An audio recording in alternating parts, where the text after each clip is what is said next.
Who would give their job up? One person. Or two. I'd still do it today. But I just chucked it in. And do you know what's going through in his head, mine? If that agent sees me, he's going to realise I'm serious. Because that's what I wanted. I knew what I wanted. You talk about goals. I never wrote it down. I was obsessed by it. I wanted to work. I used to dream about it. Driving that lovely red car. It was ingrained into me. I was watching a guy the other day because YouTube's fantastic. I don't know about you, but I always search YouTube for some great inspirational videos. I come across a guy called E.T., right? He's mad. This guy in America, Eric Thomas. Search him, he's fantastic.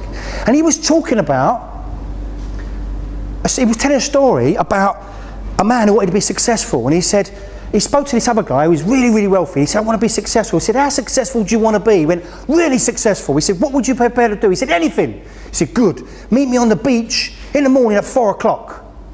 He went, oh, come on. 4 o'clock in the morning. He said, do you want to be successful? He said, yeah, I want to be successful. He said, come on the beach. 4 o'clock. So 4 o'clock on the morning, he's got his suit on, he goes down to the beach, he's standing there, he's gone, oh, okay. He said, right, come in with me in the water. He said, hang on a second, I don't want to swim. I want to be successful. He said, come in the water with me. If you want to be successful, you said you want to be successful, do what I do. He said, oh, goodness sake. So he's taking him by the hand and he's walking in with his suit, he's up to his knees. He said, you sure we got it? This guy's crazy. He's mad. I know he's wealthy, but Jesus Christ. So he said, come a bit further. So he gets right up to his neck. He's thinking, oh, I've got to get out of here. And the bloke pushes his head down the water. And the bloke's going, and he's really panicking. And eventually he lets him go. And he said, look, let me ask you a question. The bloke's like, oh. He said, when your head was under the water, what did you want to do? What did you want to do? What do you think he wanted to do? Breathe. He said, if you want to be successful as much as you want to breathe, you will be successful. And I wanted a success as much as I wanted to breathe. It took over my life. So I've deliberately, because I'm a crafty bastard, deliberately went past the agent's office in my suit. Like this. Deliberately, it was miles out of my way. I couldn't even drive at the time. Like this. So he's gone, come here. He said, what are you doing? So I got myself a new job, new suit, briefcase, sandwiches in there. He's gone, are you sure? He said, what are you doing? So I said, I'm selling insurance. What sort of insurance? Savings plans, life insurance with it. He said, how much are they paying you? I said, well, it's commission only, so I earn, the sky's the limit. Whatever I want to earn, I can earn. Because they sold it to me like this, you see. He said, are you fucking mad? I went, no. He said, you've either got the biggest balls I've ever seen or you're stupid. I went, well, I ain't stupid, all right? So he's thinking, Christ, I got his attention. Now, 2 weeks training, all right? Give the job up, started there the following week. I'm up there, we've got 2 weeks training. I remember I had to learn this parafashion. The reason why I'm here today, I used to have to open the presentation. And I learned it parafashion. I was good at learning because I wanted to prove myself. Because I wanted to succeed, right? As much as I wanted to breathe. So I'm standing there and he said, right, what we've got to do is this week we're doing the training of how to do, the learning in parrot fashion. He said, and next week we're doing field training. You're going to go out with Ben, our top guy, and see how Ben does it. So I'm out with Ben, or whatever his name was, I can't remember his name at the time, watching him do it and thinking, oh, this is easy. So anyone could do this. So I couldn't wait to get out in the field. And then they said, right, you've got to get all your friends and family names. And oh shit, hang on a second. I've got to ring all my friends up and my family. I feel really stupid. Do I care? No, I want to succeed, don't I? So I start ringing all my friends up and my family. And guess who the first person I rang? The first person. First person. Who do I ring? Who would you ring? The estate agent. 2 reasons. One, I might sell him some insurance, because I'm always optimistic. But secondly, he's going to see the change in me. I used to call him Mr. Dusty. So Mr. Dusty's walking in his suit and he's doing a presentation. He's going to be impressed, isn't he? He's got to be.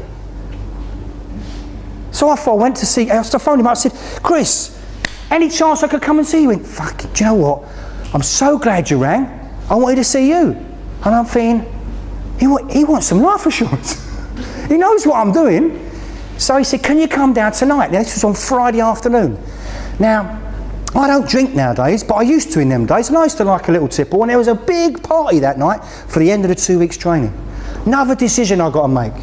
Do I go to this party and enjoy myself, or do I go and see Chris Davenport? What would you do? I thought, well, if I go and see Chris Davenport, I always come back. I mean, it's a long way. It was Victoria to Walthamstow. It's the other end of the Victoria line. So off I went to see Chris Davenport. I got in there, and it, again, remind you what I said earlier. 2 things human beings don't like: to be ridiculed and ostracised. And I walked into his office. It was a slim office, about the width of this. And as I went in, all the desks were lined up in a row. So I've gone in there. All the negotiators are still there working at 7 o'clock at night, all in their little sharp suits. And as I've gone in, come to see Chris Davenport. Who's speaking? Pau Ribbons. All right, mate, got any insurance, have you? And I'm thinking, shit, they're taking the piss, right? Have they set me up? Now, all East End routes, and all brain starts going. You hit first, ask questions afterwards. But I couldn't do that because I was going into an interview. And I wanted to impress this guy. I didn't want to impress him that I was hard. I wanted to impress him that I could do the job. So I strolled down past, they're all taking the piss, all right? And there's a door at the end, so I thought, right, okay, so I went through the door.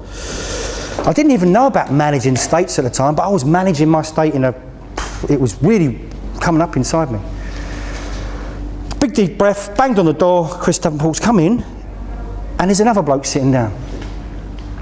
He said, Paul, this is Greg Giorgio, he wants to see you as well. So I'm thinking, why is Greg Giorgio there? Who's he? Sit down. So I've said, right, the reason why I'm here today, and I've got my presentation out. And Greg went, you don't want that, and he put it in the bin. Now I'm thinking, he's in on this wind-up. This is a fucking wind-up. They've got me all the way up here to wind me up. Now I ain't happy. So I said, what did you do that for? He said, you're the one, aren't you? I said, what do you mean I'm the one? It was Eddie Murphy and Golden Child. I said, you're the one. I said, what do you mean I'm the one? He said, you're the lunatic who's given up his job for tell me how much a year? I said, whatever I want to earn. No, what's the basic salary? I went, nothing. He said, zip. So I said, yeah. He said, you're bonkers. I said, no, I'm not. I told this guy I'm serious. He said, you should be working for me. Bingo. I said, when do we start? He said, Monday. And I'll give you $6,000 a year. He said, but before we go, I want to tell you something. This business, 95% of it you're going to learn in 3 to 5 years if you're smart, right?